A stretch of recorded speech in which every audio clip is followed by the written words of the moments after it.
부지를 이용한 쌍꺼풀을 잡을 때 아무리 잡아도 쌍꺼풀이 안 잡히는 경우가 있어요. 그런 경우에는 쌍꺼풀이 잘 풀릴 수 있다, 이렇게 보시면 될 것 같습니다. 혹은 내가 눈을 많이 비빈 경우에는 피부가 굉장히 거칠고 가죽처럼 막 두껍게 만져지는 분들이 있어요. 그런 분들의 경우에는 매몰법보다는 아무래도 절개법이 좋은 수술 방법이 될 것이고요.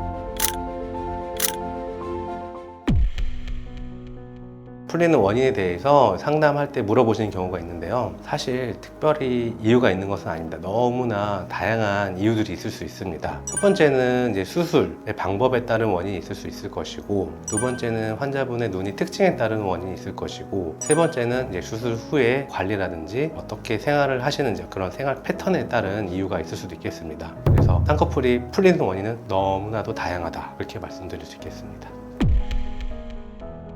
저는 이 부분에 대해서는 그렇지 않다라고 말씀을 드리겠습니다. 매몰법을 하더라도 우리가 쌍꺼풀이 잘 풀리지 않고 오랜 기간 유지되시는 분들이 많이 있습니다. 그래서 무조건 매몰법으로 하면 수술이 풀린다, 이거는 잘못 알려진 사실이라고 저는 생각합니다. 부가적으로 말씀을 드리면 어떤 경우에 매몰법으로 해야 되느냐 절개법으로 해야 되냐라고 우리가 고민을 할 때 크게 한 4가지 정도로 우리가 생각해 볼 수 있을 것 같습니다. 첫 번째는 환자분의 눈에 타고난 어떤 조직의 특징입니다. 예를 들면 피부, 근육의 두께가 될 수 있겠고요. 그 다음에 지방이 얼마나 쌍꺼풀을 만드는데 방해를 하고 있는지 정도가 될 수 있을 것 같습니다. 두 번째는 우리가 눈의 돌출 정도가 사람마다 매우 다양합니다. 눈이 이렇게 튀어나오시는 분들이 있으실 거고, 이렇게 좀 안으로 깊숙이 들어간 분이 계실 텐데요. 일반적으로는 적당한 위치에 있는 것이 가장 좋습니다. 근데 눈이 심하게 돌출이 되어 있거나 심하게 함몰한 경우에는 우리가 쌍꺼풀이 잘 풀릴 수 있습니다. 세 번째는 눈 뜨는 힘입니다. 실질적인 안검하수에 포함되는 영역인데요. 쌍꺼풀이 잘 만들어지려면 이 눈 뜨는 힘이 좋아서 눈이 잘 떠지는 게 기본적으로 필요한 특징입니다. 그래서 눈이 잘 뜨여져야만 쌍꺼풀이 잘 생깁니다. 네 번째는 쌍꺼풀의 크기입니다. 여성분들의 경우에는 매우 큰 쌍꺼풀을 원하시는 경우가 있을 거고요. 남자분들의 경우에는 반대로 쌍꺼풀이 겉에서 보이지 않는 무쌍 느낌의 속쌍꺼풀을 원하시는 경우가 많은데요. 그런 경우에는 쌍꺼풀이 매우 작게 만들어야 됩니다. 쌍꺼풀도 적당한 크기로 만들 경우에는 잘 풀리지 않습니다.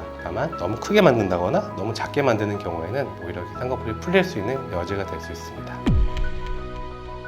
이 부분은 생각보다 굉장히 우리가 쉽게 파악할 수 있습니다. 젊은 분들의 경우에, 특히 여성분들의 경우에는 쌍꺼풀 테이프나 쌍꺼풀 액을 사용해서 쌍꺼풀을 이렇게 만들고 다니는 분들이 많습니다. 그런 경우에 내가 원하는 쌍꺼풀이 잘 안 만들어진다든지, 쌍꺼풀 테이프나 액을 썼는데도 불구하고 쌍꺼풀이 잘 안 만들어지는 분의 경우에는 잘 풀릴 수 있다 라고 생각을 하시면 될 것 같습니다. 두 번째는 우리가 상담을 하러 오셨을 때 일단 최대한 본인이 원하는, 혹은 제가 봤을 때 굉장히 잘 어울리는 쌍꺼풀을 보여드리기 위해서 이렇게 부지를 이용해 쌍꺼풀을 잡아드리는 경우가 있는데요. 부지를 이용한 쌍꺼풀을 잡을 때 아무리 잡아도 쌍꺼풀이 안 잡히는 경우가 있어요. 그런 경우에는 쌍꺼풀이 잘 풀릴 수 있다, 이렇게 보시면 될 것 같습니다.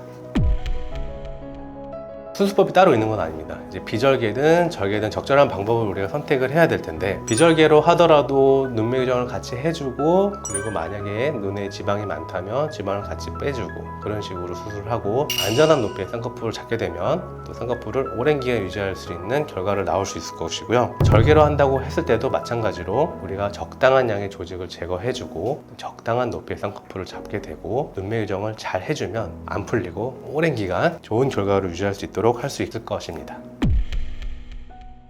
제가 가장 말씀드리고 싶은 거는 우선 2가지예요. 첫 번째는 제일 중요한 거는 어떤 타고난 그런 눈의 특징을 잘 파악을 해야 됩니다. 내 피부의 근육의 두께라든지, 혹은 내가 눈을 많이 비빈 경우에는 피부가 굉장히 거칠고 가죽처럼 막 두껍게 만져지는 분들이 있어요. 그런 분들의 경우에는 매몰법보다는 아무래도 절개법이 더 좋은 수술 방법이 될 것이고요. 두 번째 경우에는 내가 어떤 쌍꺼풀을 만들고 싶은지에 대한 충분한 고민이 필요합니다. 일반적으로는 어떤 눈이 예쁘다, 어떤 눈이 멋있다 라고 생각을 해서 내가 어떤 원하는 눈 모양을 머릿속에 그리고 오시는 분들이 있고요. 소수의 환자분들은 그런 생각 없이 오시는 분들도 있습니다. 다만 우리가 이제 상담을 통해서 우리가 쌍꺼풀 수술의 디자인을 결정을 할 때 내 눈에 가장 어울리는 쌍꺼풀도 중요하겠지만, 일단 가장 안전하게 쌍꺼풀이 유지될 수 있는 그런 쌍꺼풀을 찾는 것도 중요합니다. 때문에 첫 번째, 내 눈의 특징을 잘 분석을 하고, 두 번째, 나에게 어울리면서 안전한 쌍꺼풀을 찾는 게 가장 중요한 요소가 될 것 같습니다.